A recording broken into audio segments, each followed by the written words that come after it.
Cordial saludo, maestro Ley Martín. Un agradecimiento especial para nuestros colaboradores, don Luis Enrique Ríos en Barranquilla y don Ricardo Bedoya en Bogotá.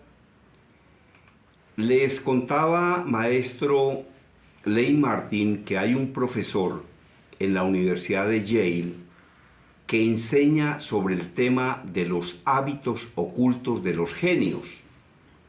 Hábitos ocultos de los genios. Ya hice un informe sobre este tema y este es el segundo. Este profesor, el doctor Bright, también ha sido testigo de cómo la amplia mayoría de sus alumnos levanta la mano cuando en la primera clase se les pregunta quiénes desearían ser genios. Y luego, al finalizar el curso, solo unos pocos lo siguen queriendo. De esto y más hablaron en la British Broadcasting Corporation, la BBC de Londres, con el Dr. Bright en una entrevista. El diccionario de la Real Academia Española define la palabra genio como capacidad mental extraordinaria para crear o inventar cosas nuevas y admirables. ¿Qué opina al respecto? Le preguntaron a este científico qué opinaba al respecto, qué opinaba sobre esta definición de la Real Academia Española. Y contestó: creo que es una definición limitada. Es lo que yo llamaría del genio en potencia, porque tiene el potencial de convertirse en un genio, pero aún no lo es. Los académicos que escribieron esta definición están diciendo que todo lo que debes hacer es ser capaz de usar tu cerebro para crear ideas originales. Esto incluye que el creador se quede con la idea para sí mismo. Óigame, ya sin ser genios, esto lo hemos dicho acá en la columna muchas veces, las ideas no sirven absolutamente para nada. Las ideas no sirven absolutamente para nada si no hay acción. Un sueño que no se convierte en un plan específico, que no tiene metas, que no tiene un proceso para seguir de una manera disciplinada y consistente, ese sueño se convierte en un ensueño. Ahora, si usted tiene perfectamente claro qué es lo que va a hacer, lo único que necesita es que se lo dejen hacer. ¿Correcto? Porque usted sabe qué es lo que tiene que hacer y sabe a qué va a hacer, pero que se lo dejen hacer. ¿Y si no?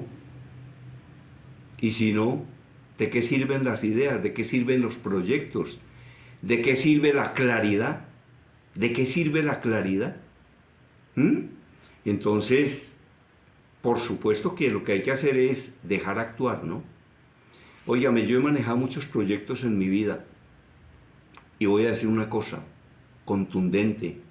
A mí el 99% del poder no me sirve. Me sirve el 100% del poder, y ahí sí respondo. Es que a usted no pueden exigirle resultados cuando usted no tiene el poder para hacer las modificaciones que se necesitan.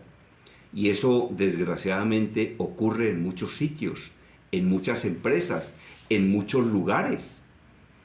Entonces, claro, usted responde, usted sabe qué es lo que va a hacer, pero para hacerlo, ¿qué necesita? El poder para hacerlo. Más o menos ¿cuánto? Por ahí el 60%, no, el 100%, punto. El 99% no le sirve, no. Coja su proyecto y quédese con él.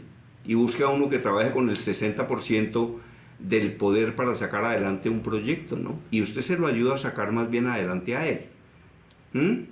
O de pronto se lo ayudes a hundir. Entonces, este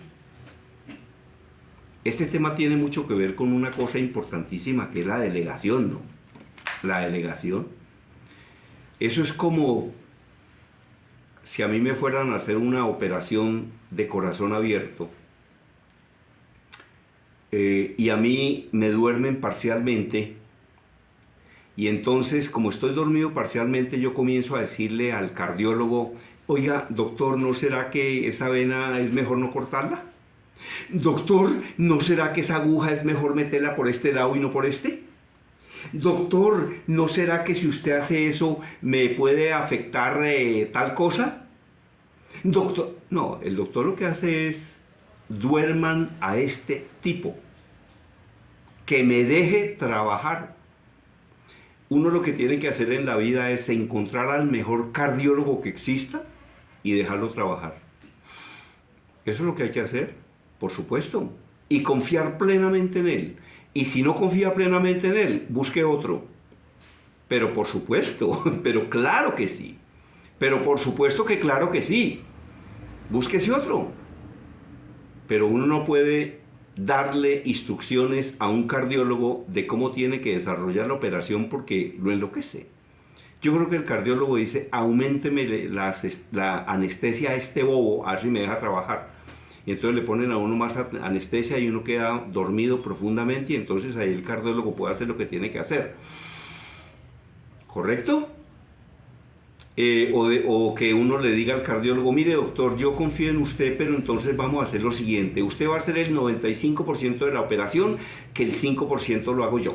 Yo dirijo el 5%, incluso présteme un par de tijeras y un bisturí, que yo voy a hacer mis propias cosas porque se me ocurre hacerlas. Yo creo que de pronto el cardiólogo dice, sí, denle un bisturí a este sapo y denle unas tijeras a ver si se corta más bien la yugular. Lo que uno tiene que hacer en la vida es conseguir los mejores profesionales y dejarlos actuar. De eso es de lo que se trata. Pero por supuesto que claro que sí. Pero por supuesto que claro que sí. Entonces, vean que las ideas no sirven absolutamente para nada si no hay acción, pero la acción hay que permitirla y si no, entonces, ¿para dónde es que vamos? Esto es algo que podemos debatir y para ello me gustaría invocar la imagen de Albert Einstein solo en una isla abandonada. Este científico dice, esto es algo que podemos debatir y para ello me gustaría invocar la imagen de Albert Einstein, pero solo en una isla. Estando allí, a él se le podría ocurrir que E igual mc y podría pensar que esa es la teoría de la relatividad general y así sucesivamente. Pero no le podría comunicar sus ideas a nadie y nunca escucharíamos hablar de Albert Einstein. Al tipo se le ocurrió la teoría de la relatividad general, pero está en una isla desierta, sin teléfono celular y sin nada, pues ¿de qué sirve esa idea ahora? Y si se va nadando tratando de encontrar la orilla, lo más seguro es que se ahoga. Entonces, sí, las ideas no sirven para nada si no hay los recursos y si no hay las posibilidades de desarrollarlas y si no hay acción, ¿no? Según la definición de la academia, Einstein igual sería un genio. Según mi definición, no. Dice este científico, según mi definición, no, porque no tendría ningún impacto en ninguna persona en el mundo. Entonces, ¿para qué? Genial, genial, pero con las ideas por dentro y con las ideitas ahí quietas. Por eso, esto es algo que abre una suerte de debate filosófico. Pregunta, ¿cuál cree que no es la forma de definir la genialidad? Como explico en mi libro, el coeficiente intelectual está sobrevalorado. Las pruebas estandarizadas de coeficiente intelectual son una forma de medir una capacidad en particular que es mayormente hereditaria. Al estudiar estos grandes individuos a lo largo de los siglos puedes ver que eran inteligentes, pero no necesariamente que hubiesen logrado un resultado súper alto, digamos de 140 o de 150 en una prueba de coeficiente intelectual. En este sentido, suelo usar a los ganadores del premio Nobel como ejemplos de referencia. Ha habido galardonados con coeficientes intelectuales certificados de 115 o de 120 o por ahí, y sin embargo se han ganado el premio Nobel. Es decir, que necesitas un coeficiente intelectual por encima del promedio para entrar en el juego.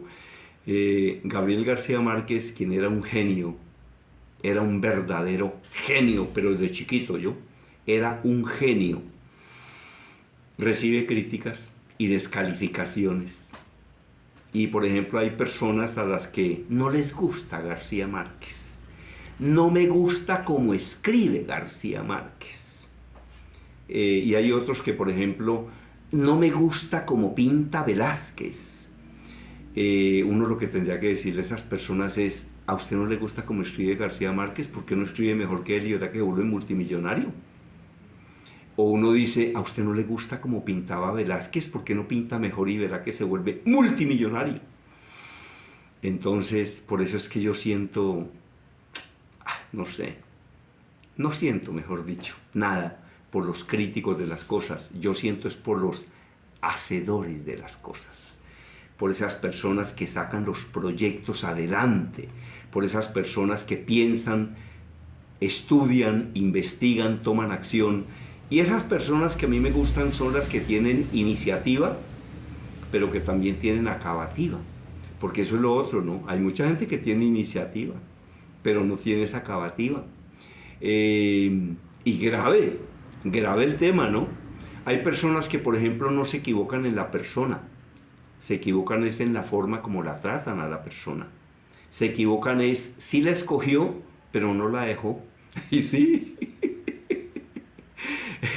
Eso es más o menos como el director técnico del Barcelona. Escogió a Messi, el mejor del mundo, pero no lo dejó jugar. Entonces perdió la plata, porque Messi, imagínense, y no lo dejan jugar. Grave. Entonces, es decir que necesitas un coeficiente intelectual por encima del promedio para entrar en el juego. Pero luego existen otra cantidad de factores y motivaciones que son los que a la larga realmente impulsan a alguien hacia la grandeza y le dan la capacidad de cambiar el mundo. ¿Y quiénes han cambiado el mundo? De eso es de lo que vamos a hablar en el próximo informe. Yo lo que espero es que esta información científica lo ponga a pensar, y se dé cuenta pues que el coeficiente intelectual pues, no tiene mucho que ver con la genialidad, y que hay premios Nobel que han tenido un coeficiente intelectual bajo, y que por ejemplo ha habido genios como Gabriel García Márquez, que se presentó a una editorial en Argentina, y entonces le dijeron: ¿sabe qué, señor? Le dijo un baboso que había allá al frente en un escritorio, un baboso, le dijo: ¿sabe qué, señor García? Dedíquese a otra cosa, que usted para escribir no sirve. ¿Qué tal donde García Márquez le hubiera hecho caso? Sí. Son opiniones, las críticas son opiniones, hay que respetarlas, pero lo que hay que hacer es seguir para adelante. Rectificar lo que usted considere que tiene que rectificar, lo demás, dele para adelante, dele para adelante. Dicen que una gran forma de venganza es el éxito. ¿Y qué es el éxito? La realización progresiva de los sueños, pero de sus sueños, no de los sueños de su mamá, sino de los suyos. Eso era todo por el día de hoy, maestro Ley Martin. A quien desee escribir un libro y no sepa cómo hacerlo, se lo ayudamos a escribir o se lo escribimos completo. A quien desee mi más reciente libro, el número 18, lo consigue en cualquier librería de Colombia. Se llama Habla en público para servir y no para lucirse. Y a quien desee más de 1000 de estos informes en una memoria USB de 32 gigas, se comunica conmigo y se lo hacemos llegar allá por correo electrónico. Yo le digo qué hay que hacer y cuánto cuesta. Y a quien desee mis libros 17, los consigue en Amazon. Mi correo electrónico: conferencistagermandiaz@hotmail.com, WhatsApp 322-218-7567. Desde Cali, la información la presentó Germán Díaz Sosa, quien sí sabe cómo es la cosa.